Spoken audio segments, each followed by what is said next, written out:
loves! Welcome back to Meg's Daily, where I do daily vlogs of randomness, tutorials, and I travel and show you some cool stuff. Today though, I am showing you another cooking tutorial, spaghetti and meatballs.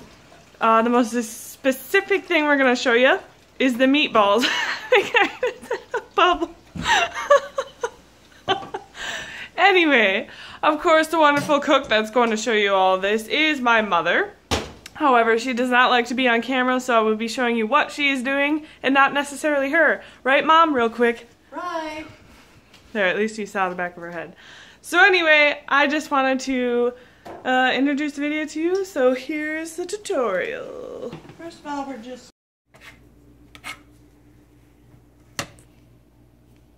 Good day. We are going to make Swedish meatballs. Not Swedish meatballs.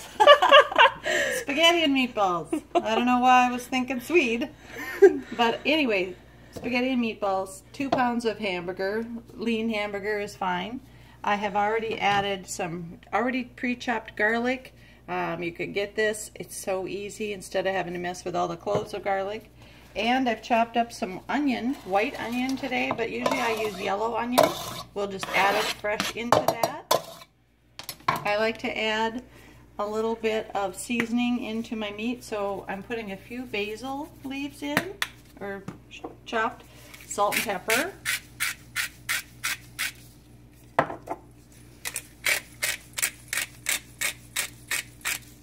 And then I also add a little Italian seasoning.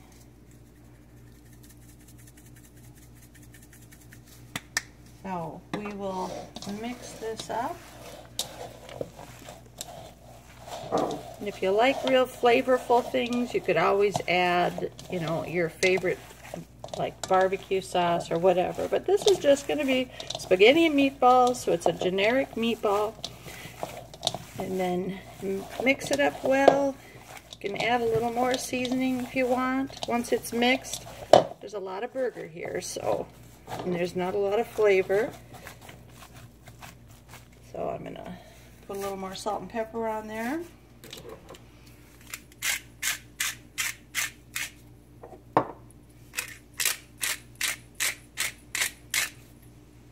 And then we'll mix it up again. Okay, we have it all mixed up. Now the pan is heating. I have a little olive oil in there.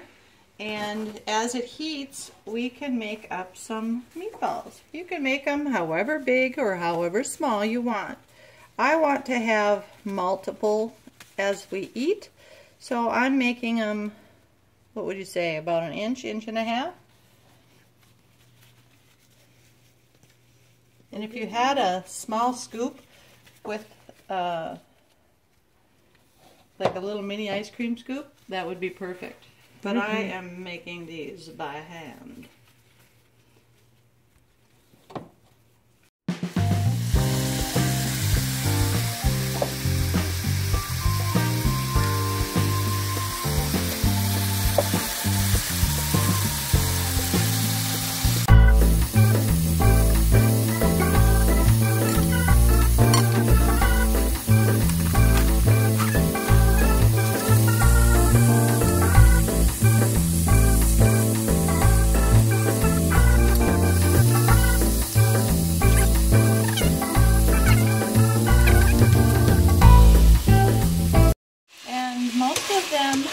Are nice char on one side.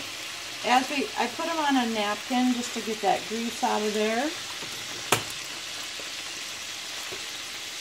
And that way they kind of drain off. If they're not completely done, we are putting sauce together and they'll be going back in that and simmering in that, so they'll definitely cook all the way through, no worries.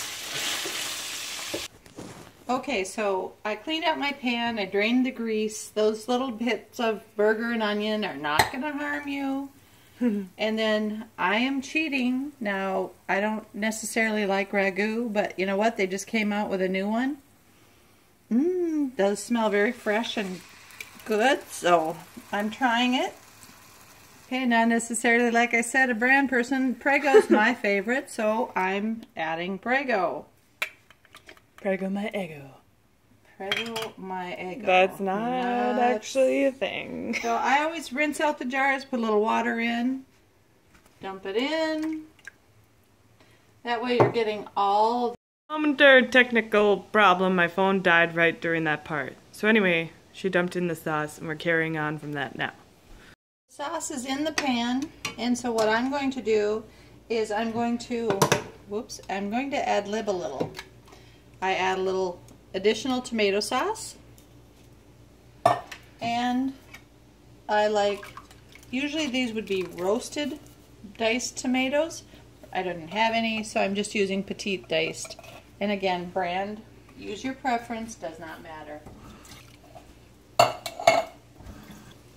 What you'll do is get this up to, have your burner on, get it cooking, and we will just add these back into the sauce. And what this is going to do is just give it all flavor. I'm sure they're done, but if they're not done, they're going to cook with the sauce and everything will meld. Whoop! Technical difficulty there. Meld together. Okay, I added a little more basil on the sauce, and I'm adding some more Italian seasoning. Because I added plain tomato sauce and plain diced tomatoes, I like to have a really flavorful sauce. That's easy for me to say. And so, with it cooking, I'm going to add a little more garlic. I love garlic. And as this cooks, you'll be able to smell the aromas and just keep it stirred and let it simmer. You don't need to boil it because it's all cooked. And that's just going to make everything meld together. I'm so excited. No spaghetti meal would be complete without your garlic. Texas toast, what I meant to say. The water's almost done boiling. And we've got a nice little setup going. Looking forward to it. Noodles are in. Okay, so the spaghetti is done.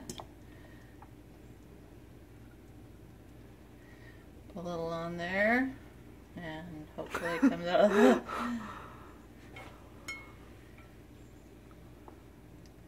You know, I heard that you're not supposed to put oil on spaghetti because that's what makes the sauce not stick. So I'm following what they said. Now I'm going to put some sauce on and a couple meatballs.